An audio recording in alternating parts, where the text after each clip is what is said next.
ആയില്യം തിരുനാളും button സാഹിബും മാധവരായരും കൂടി ഇവിടെ ഒരു ഹജൂർ കച്ചേരി ഉണ്ടാക്കി എന്തരന് കാര്യങ്ങൾ നേരെ ചൊവ്വേ നടക്കാൻ.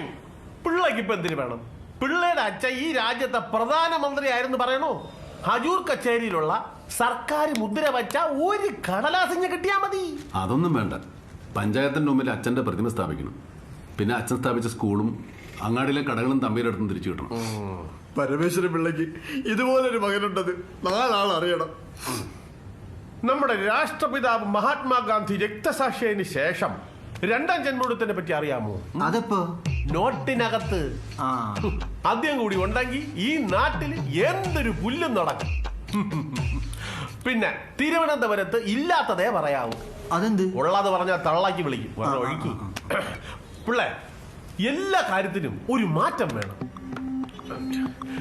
പിള്ളക്ക് പേര് ചാരൂല, സോന്തിരൻ. ഇത് ആരിട്ട പേര്? എന്റെ അച്ഛൻ. അയ്യേ, നമുക്ക് ഈ പേരങ്ങ് മാറ്റിയാലോ? ഈ പേര് മാറ്റാൻ ഇതിനു മുമ്പ് ഒരു ശ്രമം നടന്നതാണ് നാടാര്.